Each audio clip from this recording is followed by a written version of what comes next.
இயேசுவோடு கூட இணைக்கப்படும் போது வெறும் ஆசீர்வாதம் மட்டும் வரவில்லை, அவருடைய குணங்கள் உங்களுக்கு கடந்து வருகிறது என்பதில் எவ்விதமான மாற்றம் இல்லை.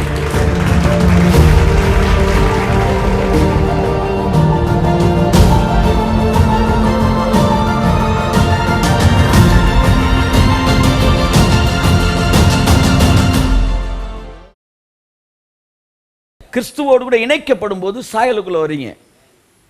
அதான் ஒருத்தர் கேட்டுக்கிட்டே இருந்தார், என்னங்க இப்போ எல்லாத்தையும் நீங்கள் காட்டு ஒளிய மரத்தில் வெட்டப்பட்டு நல்ல ஒளிய மரத்தில் இணைக்கப்பட்டீங்கன்னா அவருடைய வேறு சாரம் எல்லாம் உங்களுக்கு வந்துருச்சுன்னா அப்போ ஆசீர்வாதம் வந்துக்கிட்டே இருக்கு அப்படின்னா அவன் என்ன வேணாலும் செய்யலாமா? அன்பானவர்களே, நீங்கள் ஒரு ஆளுக்கு பிள்ளை ஆகிட்டீங்கன்னா அவரோட சொத்துக்கு மட்டும் நீங்கள் அதிபதி ஆகலை, அவருடைய குணத்துக்கும் என்ன ஆகிட்டீங்க? ஆமாம், உங்கள் அப்பாவுக்கு பிள்ளைன்னா உங்கள் சொத்துக்கு மட்டும் நீங்கள் அதிபதி இல்லை, உங்கள் அப்பாவுடைய குணத்துக்கும். நான் நிறைய பேர்ட்ட பார்க்குறேன், கோபம் அல்லது எங்கள் பாஸ்டர் சொல்லுவார், நான் ஒரு தடவை பையனை அடித்தேன், 3rd ஸ்டாண்டர்டோ 4th ஸ்டாண்டர்டோ படிக்கிறான். அப்போ சொன்னார், அப்போ நாங்கள் சொல்லலாம் ஓடிக்கிட்டு இருப்பான், இப்போ அவனுக்கு கல்யாணம் குழந்தைலாம் இருக்குது. அப்போ உங்கள் அப்பா சொல்லுவார், ஒரு தடவை அடிச்சிட்டார் காலையில், அவன் திரும்பி அவனை திட்டான். அது சொல்கிறார் சர்ச்சில், எங்கள் அப்பா அவனை என்ன வார்த்தை சொல்லி திட்டுனேனோ அதே வார்த்தையை சொல்லி அவனை திட்டினான் சார்.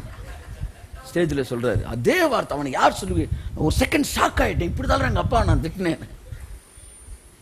எப்படி வந்திருக்கு பாருங்க இந்த ஜீனு கேரக்டர்ஸ். இதுக்கு நீ எந்த பயிற்சி எடுக்க வேண்டியதில்லை, அது உங்களுக்குள்ள வந்துடும். சொத்து மட்டும் உங்களுக்கு வரல, என்ன வருது? குணங்கள் வருகிறது. அப்படியே இயேசுவோடு கூட இணைக்கப்படும் போது வெறும் ஆசீர்வாதம் மட்டும் வரவில்லை, அவருடைய குணங்கள் உங்களுக்கு கடந்து வருகிறது என்பதில் எவ்விதமான மாற்றம் இல்லை. இதை நீங்கள் நம்பாட்டி நான் ஒன்றும் செய்ய முடியாது. உங்கள் ஃபோக்கஸ் வெறும் பணத்திலே ஆசீர்வாதத்தில் இருந்தால் அதுக்கு நான் பொறுப்பு கிடையாது. என்னுடைய ஃபோக்கஸ் இது மேலே இருக்குது, ரெண்டின் மேலே இருக்குது. ஆமேன்னு சொல்லுங்க. ஸோ அவருடைய குணத்திற்கு நாம் பங்காளியாக இருக்கிறோம். வேர் என்பது குணம். ஆமேன்னு சொல்லுங்க.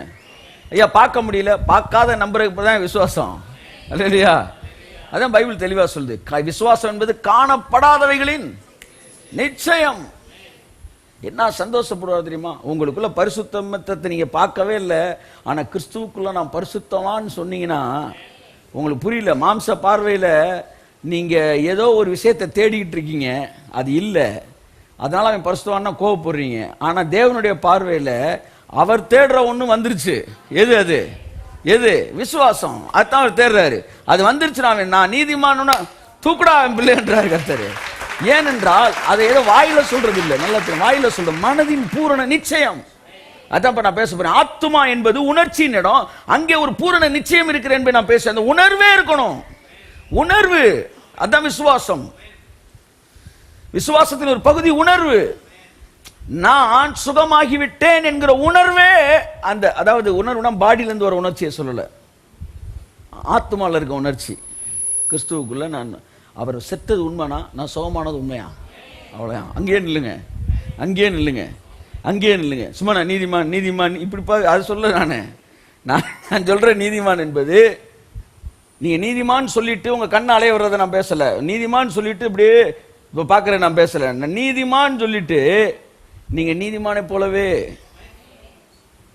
அந்த இடத்த விட்டு நகன்றதை பேசிக்கிட்டு இருக்கேன் நான். மனநிலை. ஹல்லேலூயா. விசுவாசம் என்பது மனநிலை. மனநிலை, அந்த உணர்வின் பூரண நிச்சயம்.